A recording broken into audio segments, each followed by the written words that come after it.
Después del plato grande del discurso presidencial y el de la oposición, el Congreso eligió sus directivas tanto en Senado como en Cámara. Hubo un forcejeo entre quienes querían los acuerdos políticos y los que querían pasar por encima de ellos. Marta Olaya está en el Capitolio. Marta, buenas noches. Mónica, el primero que quiso incumplir los acuerdos fue el expresidente César Gaviria, quien manipuló a su colectividad para que eligiera al que él quería y no al que quería su bancada. Hasta última hora, el expresidente y director del Partido Liberal, César Gaviria, intentó incidir en el nombre del ganador de la presidencia de la Cámara para esta nueva legislatura. En realidad, Gaviria estaba haciendo un pulso con Petro y su bancada, puesto que el congresista de su partido, Andrés Calle, quien era cercano a él hasta hace unos meses, perdió su apoyo para presidir la Cámara, porque lo consideró traidor al llegar a presuntos acuerdos con el petrismo. Política decente, de frente a... Gaviria estuvo apoyando a otro representante liberal, Julián Peinado, pero sin importar el resultado de esta noche, la conducta del director del partido fue censurada por sus propios copartidarios en la Cámara. ¿Cómo puede no haber una división si el presidente Gaviria abiertamente está pasando por encima de una decisión de la bancada? Eso se llama autoritarismo. La confrontación de César Gaviria tiene que ver con la sanción que recibió el liberalismo de parte del Consejo Nacional Electoral esta semana, cuando le impuso una multa y la obligación de celebrar en un lapso de 4 meses la Convención Nacional del partido, que ha debido realizarse por lo menos hace un año. Gaviria sostiene que esa sanción fue impulsada por el Pacto Histórico y por la Casa de Nariño. Pero al margen del pleito liberal en esta legislatura, se esperan que sean aprobadas la reforma a la salud pensional y la laboral, que volverán a tramitarse en sesiones ordinarias. Hay una reacción que no quiere renunciar a intereses, pero necesitamos una cobertura universal de acceso. Desde el partido de gobierno, pese a las divisiones y la fuerte oposición a las reformas, hay optimismo sobre la posibilidad de que se llegue a consensos.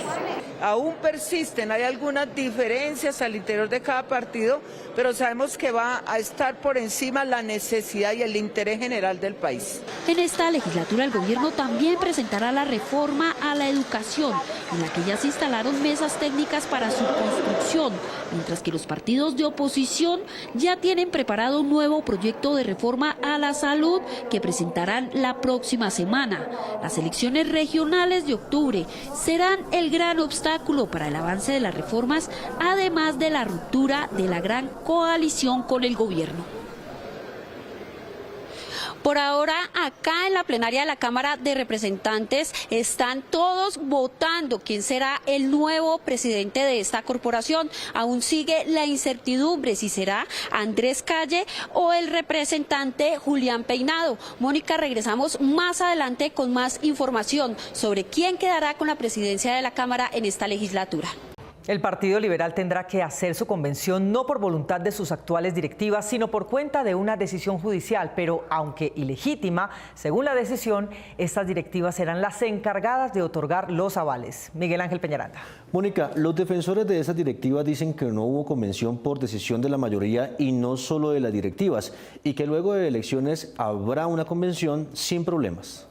Como estaba proyectado, el Consejo Nacional Electoral sancionó al Partido Liberal con multa de 25 millones de pesos por no haber realizado su convención anual como lo estipulan sus estatutos. Y es una falta grave. La última realizada por César Gaviria, su director, fue en 2020. El gobierno ha actuado con desprecio. Según el fallo con ponencia de la magistrada Fabiola Márquez, que fue recusada, al no convocar a la convención, el partido atentó contra los derechos democráticos de los miembros de esa colectividad, limitando con ello la participación efectiva de sus bases y poniendo en riesgo la misma legalidad de sus decisiones en materia electoral. La decisión del organismo electoral profundizó las divisiones que existen en el partido y le dio nuevos aires a quienes creen que el expresidente Gaviria ha sido nocivo. Por supuesto que se cercenó la participación. Nosotros, por ejemplo, habíamos expresado que queríamos competir por la presidencia del Partido Liberal y por supuesto que esa posibilidad no se nos dio. El representante liberal, pero independiente en sus decisiones, Juan Carlos Lozada, reiteró que evitar la convocatoria de la convención del partido fue, comillas, una jugadita de Gaviria para favorecer favorecer sus intereses políticos.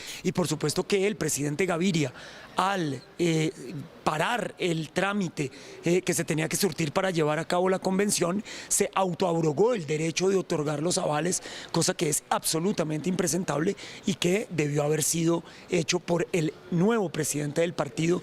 De otra parte, el senador Lídio García, uno de los más cercanos aliados del expresidente, cree que la sanción a su partido estaba planeada para perjudicar al expresidente y a su colectividad. Indudablemente eso fue un ataque, pero y de personas que no se sienten cómodas de pronto en el partido, pero bueno, vendrá la convención liberal y se hará como estaba estipulado sin ningún tipo de problemas. El senador García advirtió que aplazar la convención liberal fue una decisión tomada por las mayorías.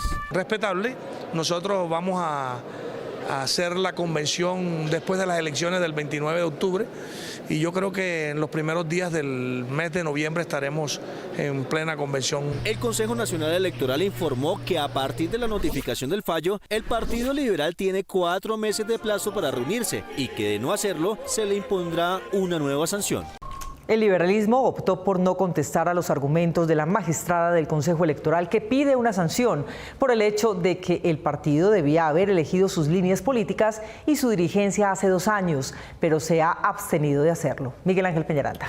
Mónica, en vez de ello resolvió descalificarla por ser del partido de gobierno con una recusación que retrasa el estudio de su ponencia, pero no resuelve las dudas sobre la ausencia de la democracia a la que el actual jefe tiene sometido al partido. Con una recusación a la magistrada Fabiola Márquez, presidenta del Consejo Nacional Electoral, el Partido Liberal logró frenar por unos días la sanción que tiene lista la organización electoral contra esa colectividad que incumplió las normas internas por no haber realizado la Convención Nacional del partido el año pasado, que por estatutos le correspondía hacer hace 2 años. Pero todo el mundo sabe que el gobierno está detrás del partido y tratando a través de su magistrada en el Consejo Nacional Electoral de ponernos talanqueras en el camino si se le aprueba o no X o Y proyecto. En el proyecto de fallo de 31 páginas conocido por Noticias 1, la magistrada Márquez del Pacto Histórico considera que la dirección del partido violó los principios de la democracia a los miembros de esa colectividad. No se celebró su convención nacional, limitando con ello la participación efectiva de sus bases y poniendo en riesgo la misma legalidad de sus decisiones en materia electoral. Según el documento, la conducta de la dirección del partido en cabeza del expresidente Gaviria es imprudente y vulnera los derechos de quienes tienen voz y voto para asumir cambios políticos naturales de una organización política. Que para el caso concreto es impedir a sus miembros influir en la toma democrática de las decisiones más importantes de la organización política. No obstante, la dirección del partido desestimó los argumentos de la magistrada Márquez porque considera que por su origen político sus conceptos son sesgados. La magistrada ponente busca sancionar al Partido Liberal Colombiano, lo cual no tendría mayor relevancia y al parecer estaría acorde a derecho, si no es por la cercanía que tiene aquella magistrada al gobierno nacional del presidente Gustavo Petro. El senador Lídio García advirtió que con estas sanciones administrativas el mensaje es claro y es sacar de la dirección del partido a César Gaviria. Lo que están buscando es que haya una elección, una convención para poder ver cómo cambia la dirección nacional liberal y no sé para dónde se quieran llevar el partido. El próximo miércoles el Consejo Nacional Electoral resolverá la recusación contra la magistrada Márquez, mientras que el Partido Liberal anunció que la Convención Nacional la realizará en noviembre después de las elecciones regionales.